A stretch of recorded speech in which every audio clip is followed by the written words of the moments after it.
مسلمان کے مرنے کے بعد اس کے عزیز و اقارب یا رشتہ داروں کو مرنے والے کو ثواب پہنچانے کے لیے کون سا کام کرنا چاہیے اور غم اور سوگ کا کیا طریقہ ہے؟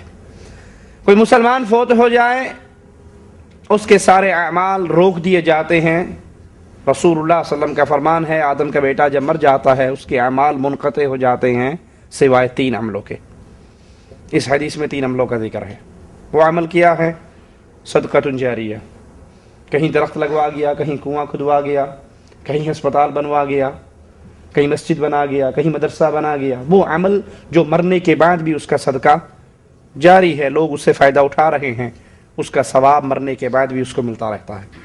دوسرا، وہ علم جو پڑھا کر گیا، کسی کو قرآن پڑھنا نہیں آتا اس کو قرآن سکھا گیا، کسی کو نماز پڑھنے کا طریقہ نہیں آتا اس کو نماز سکھا گیا، ٹھیک ہے، وہ علم جو پڑھا کر گیا۔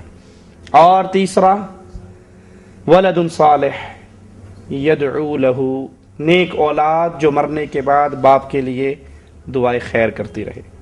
اگر معاملہ ہوتا نا صرف ولد صالح، نیک بیٹا، تو کئی لوگوں کے لیے دروازے کھل جاتے۔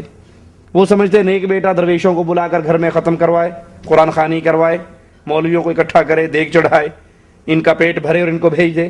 حدیث وضاحت کرتی ہے ولد صالح یدعو لہ، نیک بیٹا باپ کے لیے دعا کرے۔ ایک حدیث میں آتا ہے انسان جنت میں ہے اس کے درجات بلند ہو جاتے ہیں۔ ثواب پہنچانے کا یہ بلٹی سسٹم مولویوں کے پیٹ تک جا کر رک جاتا ہے۔ مرنے والا مر گیا، اب اس کے لیے دیگ چل رہی ہے، اس کے لیے گٹھلیوں پہ آیت کریمہ پڑھا جا رہا ہے، اس کے لیے وہ آپ نے دیکھا ہوگا مدرسے کے مولوی کے پاس آتا ہے، گاڑی سے اترتا ہے اور کہتا ہے جی میری امی مر گئی، قرآن دے دو۔ ایک درویش اٹھتا ہے، ایک درویش سے قرآن مانگتا ہے، وہ کہتا ہے میں نے 2 پارے پڑھے اس کو دے دیے، وہ 3 پارے پڑھ کے دیتا ہے، وہ سٹاک اکٹھا کر کے اسے ایک قرآن کی خوشخبری دیتا ہے، جی ایک قرآن آپ کو مل گیا۔ وہ اس کے بدلے میں 500 ریال دیتا ہے، 500 روپے دیتا ہے مولوی کی جیب میں، اور قرآن لے کے اپنی ماں کو بھیج دیتا ہے۔ یہ سب ڈرامہ ہے، یہ سب ڈرامہ ہے، یہ کھانے کا ڈھونگ ہے، یہ مولویوں کا بنایا ہوا معاملہ ہے، یہ میڈ ان انڈیا پاکستان مسئلہ ہے، یہ قرآن و حدیث کا مسئلہ نہیں ہے۔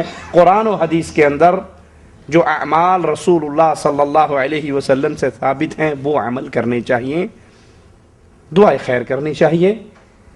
اگر یہ کھاتا ہوتا کہ یہاں سے پیچھے کوئی نماز پڑھ کے بھیجتا رہے، کوئی قرآن پڑھ کے بھیجتا رہے، تو امیر آدمی جیت جاتے، غریب مارا جاتا۔ امیر مرنے سے پہلے کسی مولوی کے نام 2-4 لاکھ روپے اس کے اکاؤنٹ میں ڈال جاتا کہ مولوی صاحب میں جا رہا ہوں، تو لگے رہنا پیچھے۔ ہاں، جو انسان لیس للانسان الا ما سعى، انسان کو وہی ملے گا جو انسان خود کر کے گیا۔ غم اور سوگ کا کیا طریقہ ہے؟